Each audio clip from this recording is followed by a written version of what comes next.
Okay, so in this video, I'm kind of building on episode 10 of What If.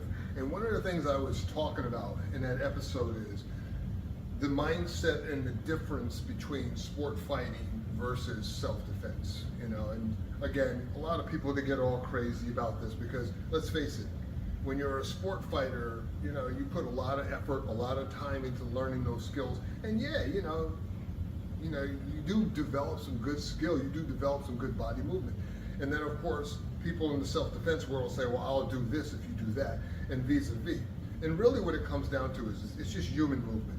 So when we're talking about sport fighting or sport fighting techniques versus self-defense techniques, to me, it's actually kind of a stupid argument, but it's one that keeps coming up over and over and over, because no matter what you say, you're gonna piss people off. And me personally, I don't care. Get mad if you want, I don't care. The reason is this.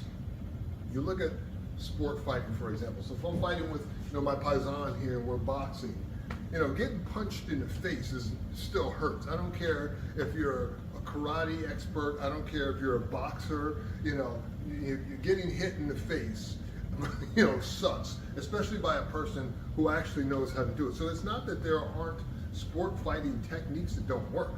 I can tell you right now, 90% of that stuff in a real situation will work.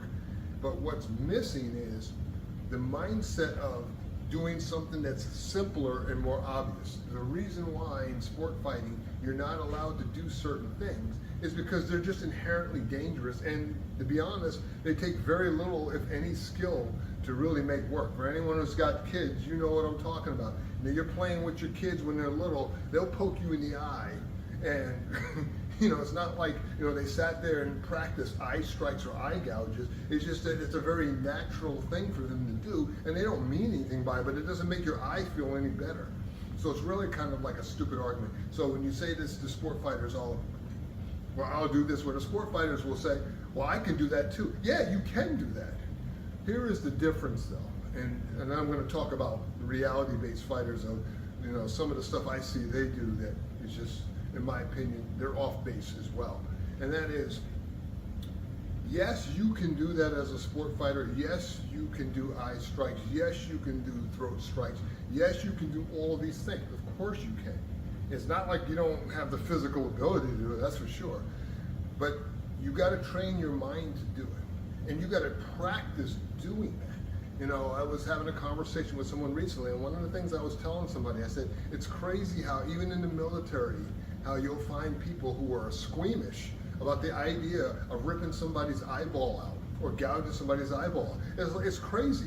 We'll drop bombs on people and turn people into hamburger or shoot people and put holes in their chest. But the idea of ripping some guy's eye out of the skull, all of a sudden we act like it's like, some barbaric thing, as if dropping 2,000-pound JDAMs on people makes them any better. And so what we're really talking about is a mindset.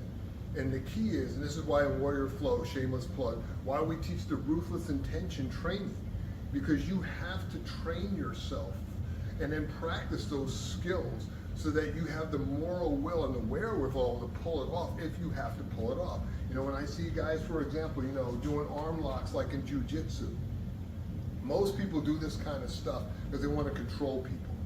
And I get that. And also in training, let's face it, if you're breaking each other's arms or ripping each other's, shoulders out of the socket, well, you're not going to have training partners. But the reality is for this to really work, you got to mean it. And that's a lot of times for sport fighters when it comes to certain types of moves that they struggle with because they don't practice doing that stuff to at least develop the mindset. Now, some people will say, well, how do you practice such a thing? Well, here's the deal. In the military, when we do live fire training, we don't shoot at each other unless we're using like simunitions, which is a different thing. And we're still wearing protective gear because you won't have a military if you're doing live fire and maneuver against each other. But I don't have to shoot you in your head for you to realize, yeah, that's probably a bad thing for you because it's going to kill you. So in the same way, with the proper mindset, you can do the same thing when it comes to more dangerous moves in self-defense. Eye gouges and things, throat strikes that could crack a person's windpipe. It's because of the fact that you inherently know they're dangerous, And so what you're trying to do is not so much develop the technique, which is easy, as opposed to develop the right mindset and the wherewithal to do it. Because when we go to combat, contrary to what some people may believe, we never have a problem using our weapons. We never have a problem shooting people. We never have a problem dropping bombs. We never have a problem doing the things we train to do, even though we don't do them against each other in training. But we know, because they're inherently dangerous, that they work. So when I'm working with people from a self-defense standpoint, I like to move in ways that are relatively chaotic, whatever I'm doing. And of course, it's, domain specific of whatever we're trying to work on. If I'm working on, kicking and entering or whatever the case may be, then we practice that and then learn how to deal with that. If I'm, trying to get people, to kind of work on their flinch response or their fright reaction response or their panic reflex, then I practice that, and then they got to kind of flow out of that. The idea behind it is to try to simulate as much realism as possible of how real attacks go down. Now, the other side of that is, you get the guys who are reality-based martial artists, and their excuse to everything is, I'll just poke you in the eye, or I'll grab your groin and stuff. The problem with that is, every human being has a sixth sense for protecting their eyes. That's why we do stuff like this when stuff gets up around our face. Every person has that. So you got to be able to make that work, and you got to practice that. And unfortunately, in the reality-based martial arts community, and people know what I'm talking about, a lot of guys are not in shape. It's crazy to me how you can consider yourself a martial artist and you pay so little attention to the physical development of your body, yet somehow you think miraculously if you get into a situation, your body is just going to perform the way you want it to perform. And I have bad news. I don't care what kind of shape you're in, we all get tired.